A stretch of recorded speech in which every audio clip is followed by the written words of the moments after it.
you get ready in the dark or something? 'Cause you look like a beautiful nightmare.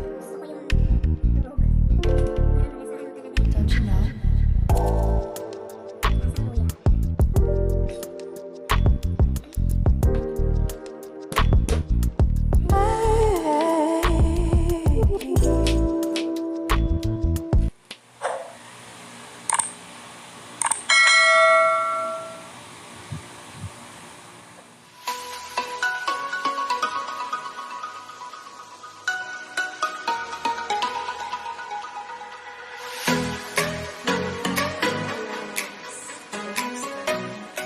Kayo dyan.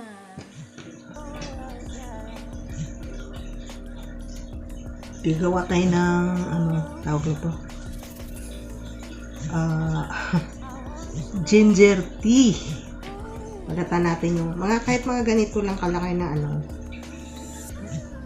ganito lang kalaki na luya, tapos 2 basong tubig, pwede na. Ay,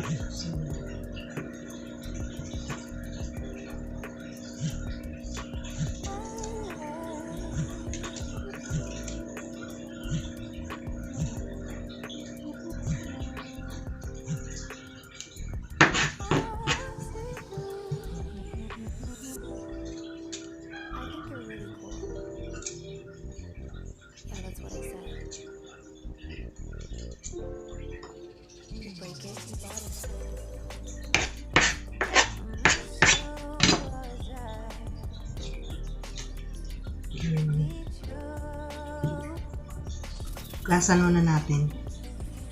So, ayun na nga. Kumulo ng ating luya, ginger tea. Lagyan natin ng konti lang, konting halo. Pwede nga, wala pero lagyan ko ng konti lang.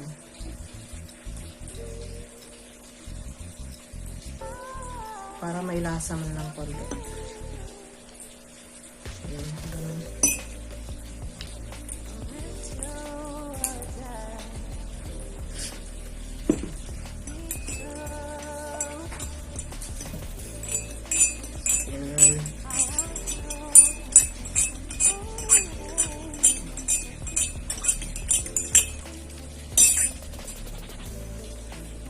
Bango.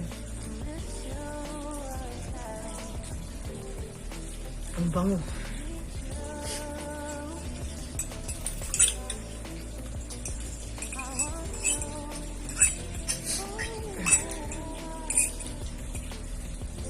May sipon ako. May sipon.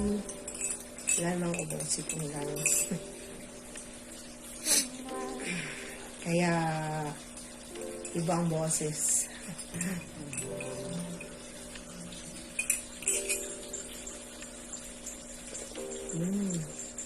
Init.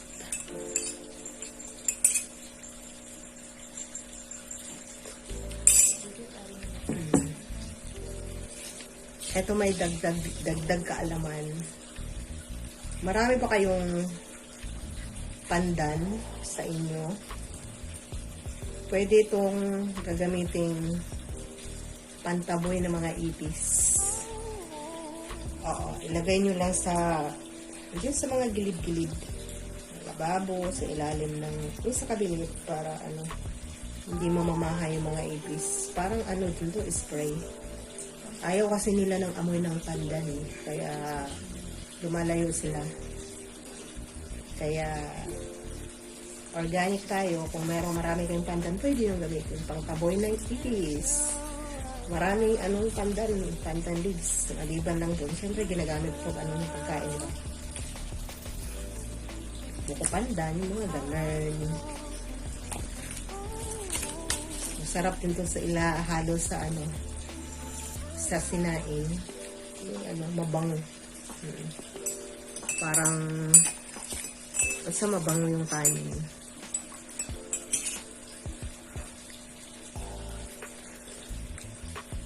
Tsaka tayo. Ayan, hindi makita.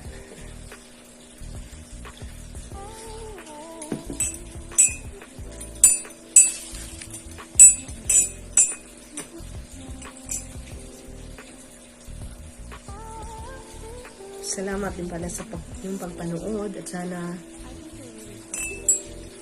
huwag niyong kalimutan i-like and subscribe ang ating channel. God bless everyone. Bye-bye.